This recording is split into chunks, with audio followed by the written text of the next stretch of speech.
Did you know there is one simple phrase that can protect you from narcissistic relationships? And its power goes beyond just protection. It opens the door to true love and true connection, true acceptance for yourself and for others. In this video, I'm going to cover what attracts narcissistic partners and why it's not a coincidence.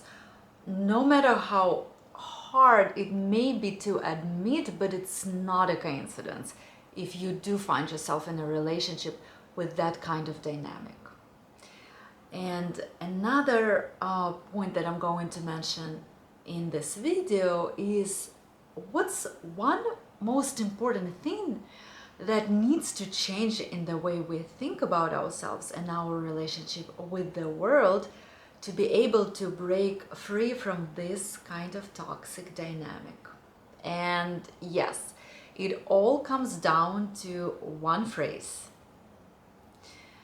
So, narcissistic relationships are like emotional roller coasters.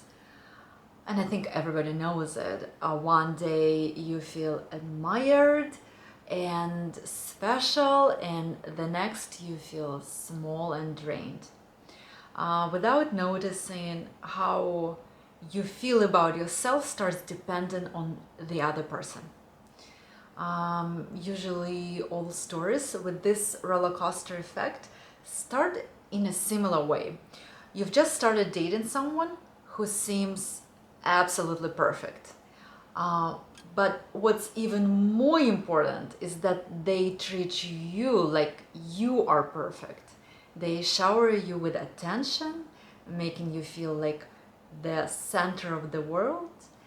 And maybe for the first time in your life, you might feel free from your insecurities. The world seems to shine in brighter colors, and those doubts that have haunted you for years, they finally start to fade away.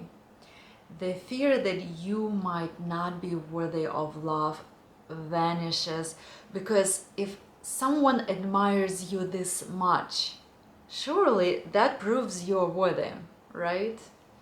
And in this moment you feel almost euphoric, but not because of the relationship itself, but because of the relief from your insecurities and self-doubts.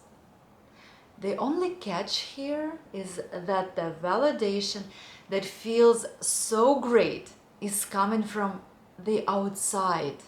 And what's outside always changes, because we can only control what's inside.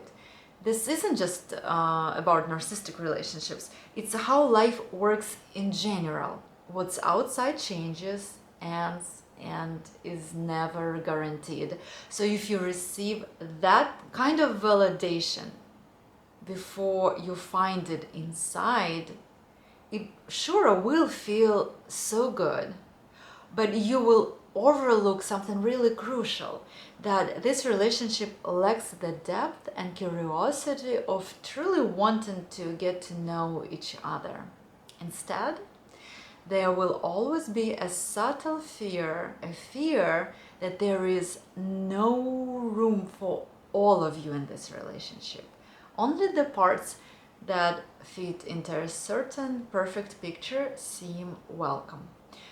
And that's because the goal of narcissistic love is not to truly connect or truly understand each other for who you are. Instead, it's about creating a sense of superiority. And that is done to stay as far as possible from the greatest fear of a narcissist, which is imperfection and shame. Most likely, somewhere in childhood, they learned that they have had to be perfect and superior to be worthy of love. And here is the truth. Narcissistic relationships don't just happen because of the other person. We often attract them because some part of us believes in the same narrative, that you have to be a certain way to be worthy of love and attention. This belief creates a need for validation and a fear of being ordinary. But let's go back to that one phrase that I promised to you. This one phrase that can make a shift in this mindset and help break this cycle is, it's actually very simple, and it sounds like, I am ordinary. I am completely ordinary. And now wait, take a breath in and a breath out, and try to identify what's happening inside. How does your body react and feel when you say it out loud? If this feels uncomfortable, it's likely because there is a part of you that believes you have to be special to deserve love.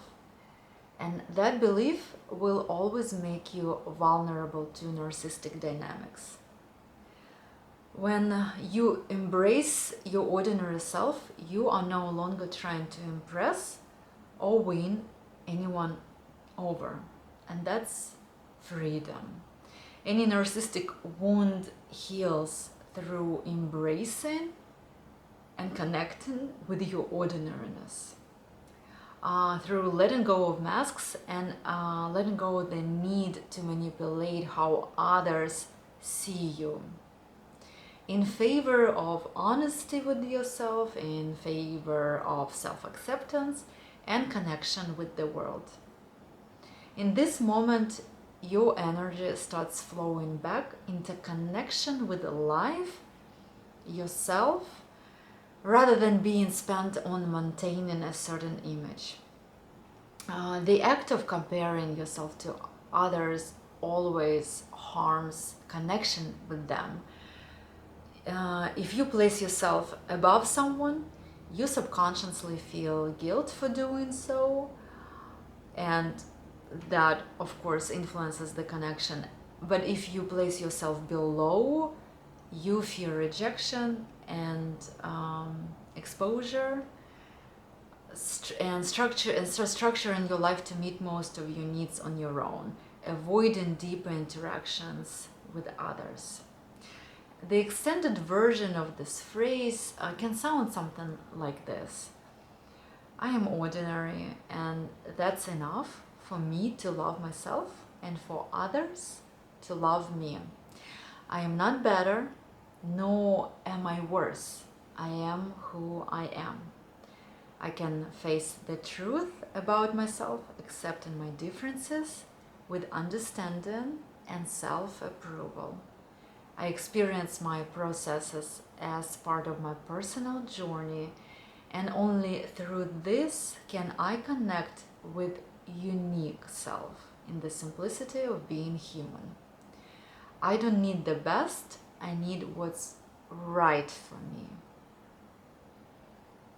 And you can wait a little bit longer, especially if it feels hard to pronounce, but I encourage you to maybe write in the comment section, I'm ordinary, and that is enough. And that's going to be a big step towards